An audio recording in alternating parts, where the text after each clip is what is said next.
Good morning. In the last video, I kind of shared two big goals that I wanted to achieve in 2025. And seeing as we are in the new year now, I wanted to share the process and the plan to get towards them. Some of that involves some changes, doing some things differently. So I just wanted to extend that question to you. What are the things that you're going to change this year? Any habits, any thoughts, any ideas? Let me know in the comment section down below. Speaking of comments, I also wanted to thank everyone who left one in the last video. I had a really nice time sitting and reading through all of those, especially the person who mentioned that I didn't start the video with a coffee, and I do apologize for that, and I won't let that indiscretion happen again. And the first part of that is breakfast. It's not really a revolutionary concept, but as somebody who did intermittent fasting in one form or the other for a lot of years, it feels kind of foreign. So it needed to be something super simple, which is where protein overnight oats come in. So in here, there's kefir for the yogurt. There's 2 scoops of an unflavored whey protein, some frozen raspberries, some Brazil nuts, and some dark chocolate with a little bit of honey. So macros for this is pretty solid. But I think there's much more to breakfast than just calories. There's also the circadian rhythm perspective. We need to match what's going on internally with externally. So we've got the whole light thing, natural light, getting outside, seeing morning sunlight. If we're eating really late at night, that's similar in effect to having a lot of blue light exposure late at night. It's the wrong signal. And when I wasn't eating breakfast, ultimately a lot of my calories would end up at that part of the day. And I think as well, having a good protein serving early on the day is beneficial for one of those external circadian rhythm signals. The second change that I'm looking to make is a physique one. I usually don't care too much about how I look. I'm by no means unhappy with it. So I'm currently sitting around 92 kilos, which is a touch on the heavier side for me, maybe holding a little bit more body fat. It's always a fine line with bodyweight skills and even sports like climbing of having sufficient muscle mass, but trying to be light enough to be, a good strength to weight ratio. So I'm going to drop a couple of kilos in the next couple of months just to kind of be at a better place for this. I'm going to include some measurements here for body parts. We've got chest, we're going to have arms, have legs, just to kind of have something to compare against. It's not going to be a crazy diet or anything like that. It's literally like slightly lower calories and just train. And training is kind of the important bit. So I stop rambling. I'm going to go jump in the gym and chat you kind of through what the next couple of months of training is going to look like for me. And the program for it will be linked below like we did last year.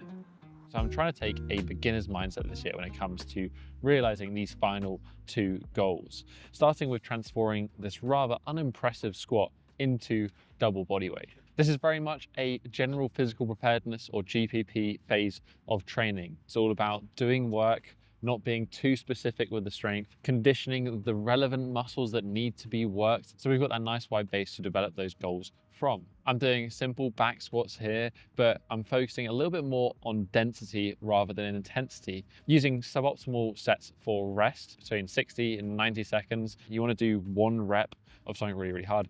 It's useful to be able to do lots of reps of something comparably easy. Following this up with a unilateral pairing, I'm performing some step-ups with these really nice landmine RDLs. Not only this is additional volume for quads, hamstrings, glutes, but because they're performed back to back with no rest and we're doing only one side at one time, it actually ends up being around 3 minutes of work to around 90 seconds of rest. So like a 2-to-1 work-rest ratio. I'm also a massive fan of this RDL variation because it really helps to get into that sort of lateral hamstring and glute and create flexibility in that hinging pattern. Finishing up, naughty corner, calf raise, leaning against the wall, and some hanger leg lifts for the abdominals and hip flexors. All round, covering all bases, and then whatever shines out as the weak points, that's what we focus on after this initial phase. And then flexibility is a little bit more nondescript. I've got a separate day where I'm focusing on front splits and some weak points. And I'm finishing most sessions with just some very simple static stretching, again, to cover those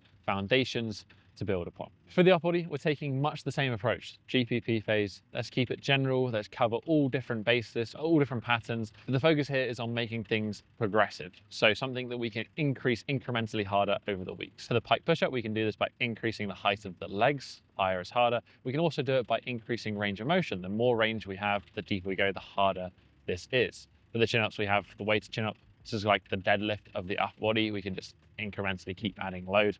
and adding rep. Then for a little bit of joint preparation for the planche, which is super heavy on the bicep tendon specifically, I'm using pseudo push-ups. That's where we have a supinated grip. This loads the bicep and provides a much greater stretch over the chest. I really like this one as well, just for like making push-ups harder, but not necessarily adding weight. And finally, because we have a slight aesthetic focus here, finishing up with a couple of arm movements. Incline curls, again, with a stretch over the bicep. It's got a little bit of a flexibility element, and then finishing with tricep extensions as well for, the use that they are in the handstand push-up. But that is essentially the mainstay of training. It's been a little all over the place, this video, because it started when I was doing some coaching in London, and then I did the middle of it in Bristol, and then currently we're now kind of in the middle of France somewhere. I mean, look at this place. This is just a random service station. I think what I'm most excited about this year for training is like 2 big aspirational goals. I just find it really important to have that like big dream that puts into context all of the work that you have to do on a sort of day in, day out basis. It's also 2 goals which I don't know if I'm going to be able to achieve it. It's a proper challenge, man. And that's what training is all about. It's about like realizing what you are capable of doing if you dedicate that time, energy, and effort and problem solve it. So yeah, I really want to thank you everyone for watching, following along. I look forward to making some fun videos over the next year, documenting it all and hopefully helping some people out as well. Take it easy. Catch you next one.